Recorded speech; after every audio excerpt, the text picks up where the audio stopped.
Parliament ఎన్నికలకు సంబంధించి నామినేషన్ల స్వీకరణ ప్రక్రియ గురువారం ప్రారంభమైంది. ఈ నెల 25 వరకు కొనసాగనుంది. ఆదిలాబాద్ కలెక్టరేట్ ఛాంబర్ జిల్లా ఎన్నికల రిటర్నింగ్ అధికారి కలెక్టర్ రాజర్షి షా ఉదయం 11 గంటల నుండి మధ్యాహ్నం 3 గంటల వరకు ఈ నామినేషన్లు స్వీకరించారు. ఈ నెల 26న నామినేషన్ల పరిశీలన, 29 వరకు ఉపసంహరణ, మే 13న పోలింగ్ జరగనుంది. ఇవాళ 2 నామినేషన్లు దాఖలు చేశారు. ఆధార్ పార్టీ నుండి అభ్యర్థిగా మాలోత్ శ్యామ్లాల్ నాయక్, స్వతంత్ర అభ్యర్థిగా రాథోడ్ సుభాష్ తమ నామపత్రాలను దాఖలు చేశారు.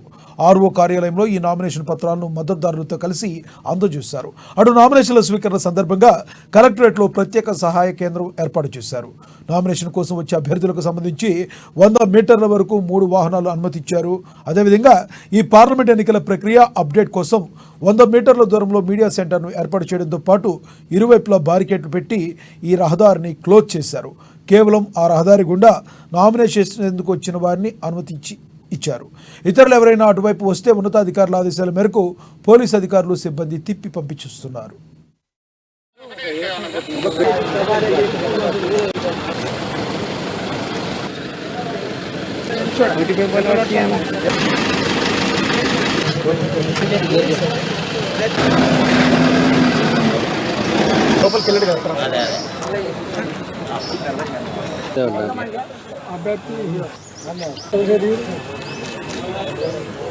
ठीक है, बताओ फोन करो। श्यामलाल नायक आधार पर श्यामलाल नायक आधार पर चलो टोटल 5 मेंबर्स 1 प्लेस 4 एजेंट कावाला